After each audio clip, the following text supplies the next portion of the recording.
आज दोस्तों BSc first year algebra और एलजेब्रा का पार्ट चल रहा है यहाँ पर ring integral domain and the field वाला। दोस्तों लास्ट लेक्चर में हम लोगों ने रिंग की डेफिनेशन को समझा और आज के इस लेक्चर में हम लोग इंटीग्रल डोमेन के बारे में पढ़ेंगे। तो इंटीग्रल डोमेन ये इसकी डेफिनेशन देखिए लिखी हुई है। जैसे कि रिंग की डेफिनेशन थी तो डेफिनेशन तो लगभग वही बात हो गई। वहाँ पर रिंग में आपने क्या पढ़ा था, कुछ प्रॉपर्टीज़ हैं, अगर वो सारी प्रॉपर्टीज किसी सेट के अंदर होल्ड करती हैं तो वो सेट वहाँ पर रिंग स्ट्रक्चर कहलाएगा। वही बात इंटीग्रल डोमेन के लिए भी है। यहाँ पर भी दो बाइनरी ऑपरेशन चलेंगे, एडिशन का और मल्टीप्लिकेशन का। अब कुछ प्रॉपर्टीज हैं, अगर वो सारी प्रॉपर्टीज वहाँ पर होल्ड करती हैं तो वो सेट वहाँ पर इंटीग्रल डोमेन कहलाएगा, और एक भी प्रॉपर्टी अगर फेल होती है तो वो सेट वहाँ पर इंटीग्रल डोमेन फिर नहीं है। दोस्तों रिंग स्ट्रक्चर में हम लोगों ने प्रॉपर्टीज़ को तीन पार्ट में डिवाइड किया था, ए बी सी। यहाँ पर इसके फोर पार्ट बना दिए गए हैं, ए बी सी डी। अब ए में क्या कहा हुआ है कि हमारा जो सेट है वो यहाँ पर होना चाहिए एडिशन वाले ऑपरेशन के अंतर्गत अबेलियन ग्रुप। तो सेम यही प्रॉपर्टी रिंग में भी थी। तो रिंग का भी जो ए वाला पार्ट था और इसका जो ए पार्ट है वो तो बिल्कुल कॉमन है। तो ए वाला पार्ट तो आप लोग एक प्रकार से समझ गए, यानी कि वहाँ पर वही पांच चीज़ें आपको दिखानी पड़ेंगी। कौन कौन सी? Closure property, associativity, existence of additive identity, existence of additive inverse और कम्यूटेटिविटी ऑफ एडिशन।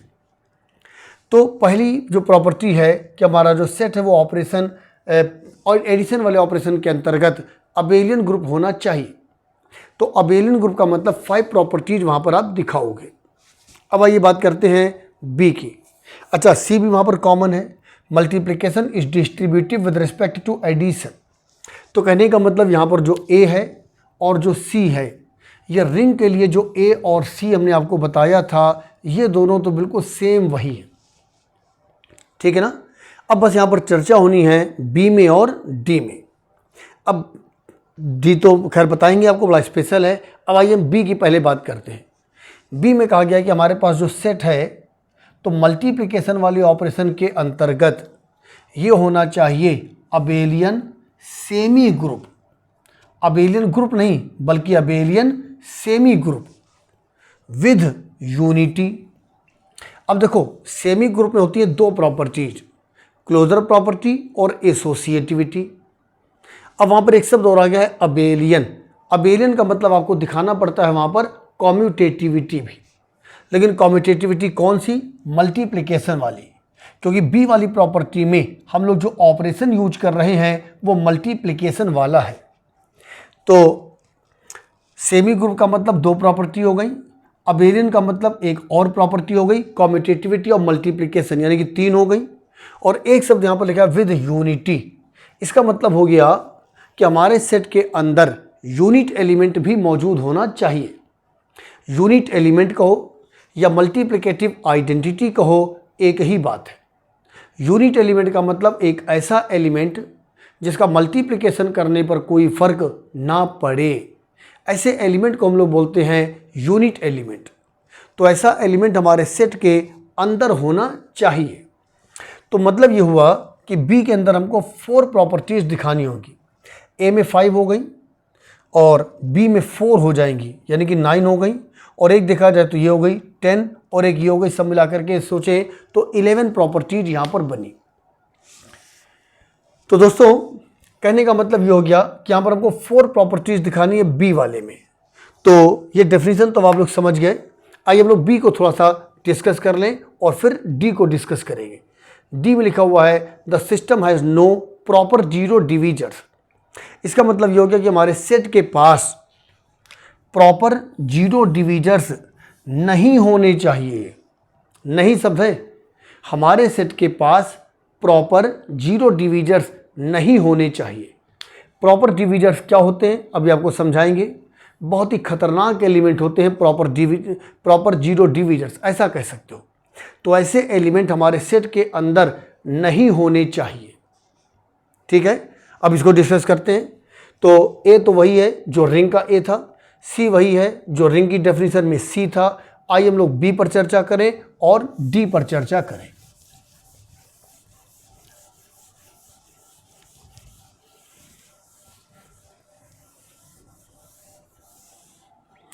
दोस्तों जब लोग बी पर चर्चा करेंगे तो बी वाली प्रॉपर्टी को दिखाने का मतलब हो गया, इसके अंदर हमको दिखानी पड़ेंगी 4 बातें। एक तो हमको ये दिखाना है कि मल्टीप्लिकेशन वाले ऑपरेशन के अंतर्गत हमारा जो स्ट्रक्चर यानी कि हमारा जो सेट है, जो हमारा सिस्टम है, वो सेमी ग्रुप है। सेमी ग्रुप का मतलब हो गया इसके अंदर 2 प्रॉपर्टी, क्लोजर प्रॉपर्टी और एसोसिएटिविटी। अबेलियन दिखाने का मतलब हो जाएगा कि हमको ये अबेलियन दिखाने का मतलब होगा हमको कम्यूटेटिविटी दिखानी है और एक यूनिटी यानी कि यूनिट एलिमेंट। तो आइए दोस्तों अब हम लोग यहाँ पर बी में कितनी प्रॉपर्टीज दिखाएंगे वो चर्चा करें। तो बी में हम लोग यहाँ पर दिखाएंगे 4 प्रॉपर्टीज। नंबर 1 आ जाओ। नंबर 1 में हम लोग कहेंगे क्लोजर प्रॉपर्टी।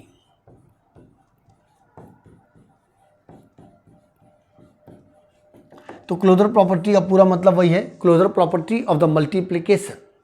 यानी कि अगर आपके सेट के अंदर के कोई 2 एलिमेंट हैं, सेट को चलो हमने डी से डिनोट कर दिया, अगर हमारे सेट के अंदर कोई भी 2 एलिमेंट ए और बी उठाएं तो उनका जो मल्टीप्लिकेशन होगा वो भी हमारे सेट को बिलोंग करना चाहिए।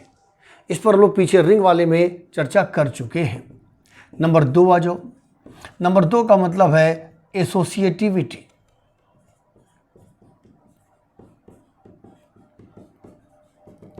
एसोसिएटिविटी का मतलब आप अपने सेट के अंदर से कोई भी 3 एलिमेंट ले लो, कोई भी 3, A into B into C should be equal to A into B into C.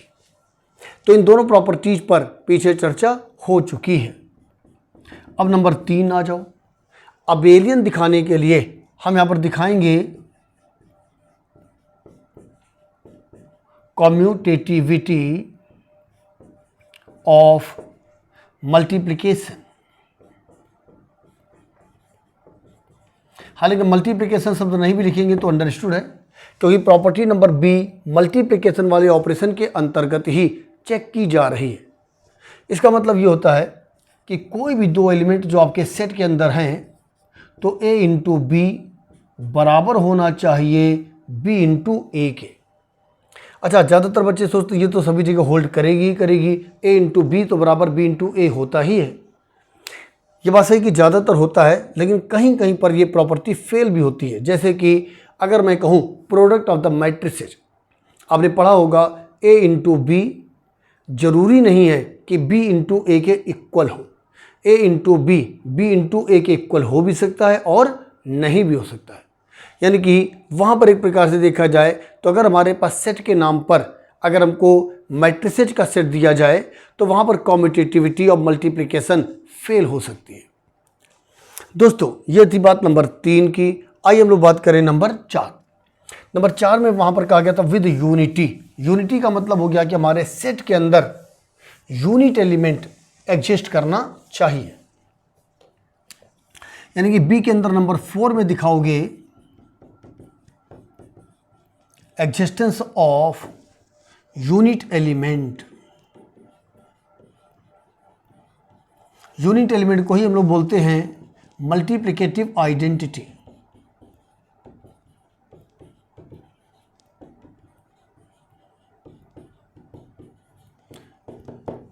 तो यूनिट एलिमेंट हमारे सेट के अंदर होना चाहिए। तो यूनिट एलिमेंट यानी कि मल्टीप्लिकेटिव आइडेंटिटी का मतलब एक ऐसा एलिमेंट जिसका मल्टीप्लिकेशन करने पर कोई फर्क ना पड़े। सिंपल नंबर सिस्टम में यूनिट एलिमेंट का काम तो वैसे 1 करता है, लेकिन कभी कभी कुछ स्पेशल केस में आप देखोगे, आगे चल के आपको क्वेश्चन दिखाएंगे कि यूनिट एलिमेंट का काम 1 के अलावा हो सकता है कोई दूसरा एलिमेंट भी वहाँ पर कर रहा हो। तो खैर कहने का मतलब अगर ए हमारे सेट का कोई भी एक एलिमेंट है तो हमारे सेट के अंदर यूनिट एलिमेंट भी, चलो डी से डिनोट कर दें सेट को, तो हमारे सेट के अंदर यूनिट एलिमेंट भी एग्जिस्ट करना चाहिए। हमने यहाँ पर यूनिट एलिमेंट को डिनोट किया है ई से, और यूनिट एलिमेंट का मतलब एक ऐसा एलिमेंट जिसका मल्टीप्लिकेशन करने पर कोई फर्क नहीं पड़ता है। तो ऐसा एलिमेंट हमारे सेट के अंदर होना चाहिए। एग्जिस्टेंस का मतलब ऐसा एलिमेंट हमारे सेट के अंदर होना चाहिए। तो ये प्रॉपर्टी नंबर बी हो गई। तो बी के अंदर हम लोगों ने कितनी बातें देखी? 4। आइए अब हम लोग डी पर चर्चा कर लें। तो डी में कहा क्या गया था डी में कहा गया था कि हमारे सेट के पास प्रॉपर जीरो डिविजर्स नहीं होने चाहिए। अब बात यह आती कि प्रॉपर जीरो डिविजर्स आखिर होते क्या हैं। तो आइए डी पढ़ने के लिए पहले हम लोग एक डेफिनेशन समझें। प्रॉपर जीरो डिविजर्स क्या होते हैं? प्रॉपर जीरो डिविजर्स दोस्तों, दो ऐसे एलिमेंट जो खुद तो जीरो नहीं है, ए जीरो नहीं है, बी जीरो नहीं है। अच्छा, ये हम लोग पढ़ रहे हैं एलजेब्रा। तो एलजेब्रा एक बहुत ही अच्छी किताब है। हर बात का बड़ा मतलब होता है। जीरो कहने का मतलब यहाँ पर जीरो एलिमेंट से है दरअसल, यानी कि ए जीरो एलिमेंट नहीं है। जीरो एलिमेंट क्या होता है? जीरो एलिमेंट का मतलब होता है एक ऐसा एलिमेंट जिसको किसी दूसरे एलिमेंट में ऐड करने पर कोई फर्क नहीं पड़ता है। तो दोस्तों, ए जीरो एलिमेंट नहीं है, बी भी जीरो एलिमेंट नहीं है, but A into B zero है, या ऑब्लिक में एंड भी लिख सकते हो, बी इंटू ए जीरो है। कहने का मतलब दो ऐसे एलिमेंट जो खुद तो जीरो ना हो लेकिन उनका मल्टीप्लिकेशन करने पर जीरो आ जाए, ऐसे एलिमेंट को हम लोग बोलते हैं प्रॉपर जीरो डिविजर्स। अब अगर हम आपसे कहें कोई दो ऐसे एलिमेंट बताओ दोनों जीरो ना हो लेकिन उनका मल्टीप्लिकेशन करें तो जीरो आ जाए, तो सच बात यही कि आप जल्दी से नहीं बता पाओगे, क्योंकि मैंने पहले ही कह दिया था इस तरह के एलिमेंट बहुत ही खतरनाक हैं, ऐसा कह सकते हो। यानी कि जल्दी से इस तरह के एलिमेंट आप लोगों को नहीं मिलेंगे। खतरनाक का मतलब जल्दी से नहीं मिलेंगे। तो दोस्तों, तो वहाँ पर हमने आपको ये कहा था डी में कि हमारे सेट के पास प्रॉपर जीरो डिविजर्स नहीं होने चाहिए। यानी कि जो प्रॉपर जीरो डिविजर्स हैं ये बहुत ही रेयरेस्ट एलिमेंट हैं, बहुत ही कम पाए जाते हैं। तो ऐसे एलिमेंट की हमको कोई ज़रूरत भी नहीं है, ठीक है ना। तो दो ऐसे एलिमेंट जो खुद तो जीरो ना हो लेकिन उनका मल्टीप्लिकेशन करने पर जीरो आ जाए, ऐसे एलिमेंट को हम लोग बोलते हैं प्रॉपर जीरो डिविजर्स। तो डी वाली प्रॉपर्टी में वहाँ पर कहा गया है कि हमारे सेट के पास प्रॉपर जीरो डिविजर्स नहीं होने चाहिए।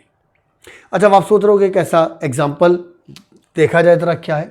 तो दोस्तों, मैंने कहा इसके एग्जाम्पल कोई बहुत ज़्यादा नहीं होते हैं। ये तो इसका एग्जाम्पल मैं आपको दिखा रहा हूँ। ये हमने लिया 2x2 ऑर्डर का एक मैट्रिक्स, और ये भी हमने लिया 2x2 ऑर्डर का एक मैट्रिक्स। अब ज़रा आप लोग a इंटू बी करो, 1 0 0 0, b का मतलब है 0 0 1 0।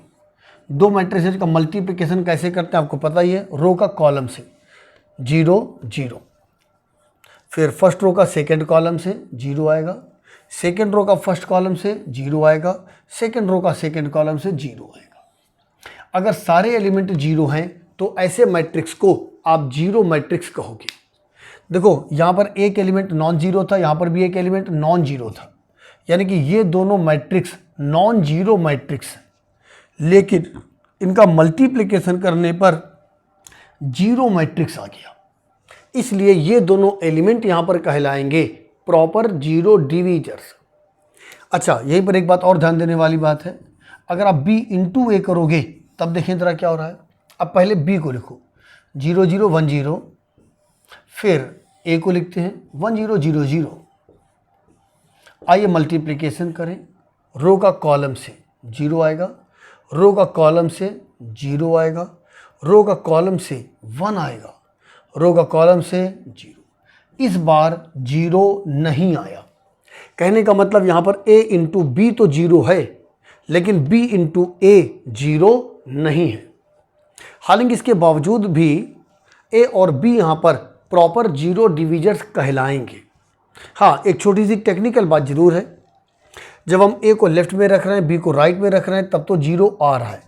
तो हम लोग यहाँ पर ये कहते हैं a यहाँ पर है लेफ्ट जीरो डिविजर और b यहाँ पर है राइट जीरो डिविजर। a यहाँ पर लेफ्ट जीरो डिविजर तो है, लेकिन a यहाँ पर राइट जीरो डिविजर का काम नहीं कर रहा है। कहीं कहीं पर करते भी हैं, लेकिन यहाँ नहीं कर रहा है। बी यहाँ पर राइट जीरो डिवीज़र तो है, लेकिन बी यहाँ पर लेफ्ट जीरो डिवीज़र का काम नहीं कर रहा है। खैर, ए और बी यहाँ पर कहे जाएंगे प्रॉपर जीरो डिवीज़र। तो प्रॉपर्टी नंबर डी में हम लोगों ने ये कहा था कि हमारे सेट के पास प्रॉपर जीरो डिवीज़र्स नहीं होने चाहिए। तो अगर हमारे सेट के पास प्रॉपर जीरो डिवीज़र्स नहीं हैं, तब हम लोग कहेंगे कि हमारी जो प्रॉपर्टी नंबर डी है वो वहाँ पर होल्ड कर रही है। तो इस तरह से इंटीग्रल डोमेन में सब मिलाकर के 4 प्रॉपर्टीज हो गई। कौन कौन सी? ए, बी, सी और डी। अगर ये सारी प्रॉपर्टीज वहाँ पर होल्ड करती हैं किसी सेट के अंदर, तो वो सेट वहाँ पर कहलाएगा इंटीग्रल डोमेन। अच्छा, एक डी वाली प्रॉपर्टी में एक बात और भी देख लो। अगर हमको ये दिखाना है कि हमारे पास यहाँ पर जीरो डिवीज़र्स हमारे सेट में नहीं हैं, प्रॉपर जीरो डिवीज़र्स हमारे सेट में नहीं हैं, तो कैसे दिखाएंगे? इसका मतलब क्या होता है?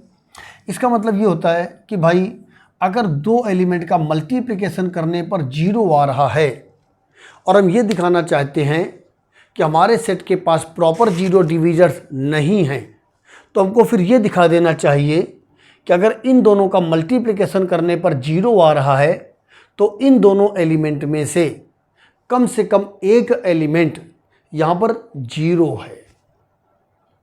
मेरी बात समझ आई? क्योंकि प्रॉपर जीरो डिवीज़र में क्या था? 2 एलिमेंट का मल्टीप्लिकेशन करने पर जीरो आता है, लेकिन दोनों ही एलिमेंट जीरो नहीं हैं। अच्छा, अगर 2 एलिमेंट का मल्टीप्लिकेशन करने पर जीरो आ जाए, लेकिन इनमें से कोई एक एलिमेंट जीरो हो, तो ये एक बहुत ही साधारण बात हो जाए, क्योंकि जीरो इंटू समथिंग तो जीरो हो ही गया। तो कहने का मतलब अगर आपको ये दिखाना है कि हमारे सेट के पास प्रॉपर जीरो डिवीज़र नहीं है, तो इसका मतलब होता है कि अगर a इंटू बी जीरो है, तो इन दोनों एलिमेंट में से कम एक एलिमेंट यहाँ पर जीरो होना चाहिए। लेकिन अगर दोनों एलिमेंट ही जीरो नहीं है, तब वो दोनों एलिमेंट वहाँ पर काम करेंगे प्रॉपर जीरो डिवीज़र्स का। तो अगर आपको दिखाना है कि प्रॉपर जीरो डिवीज़र्स नहीं है, तो ये दिखा दो कि इन 2 में से कम एक एलिमेंट वहाँ पर जीरो है। तो दोस्तों, मेरे ख्याल से इंटीग्रल डोमेन की ये डेफिनेशन अब आपको क्लियर हो गई होगी।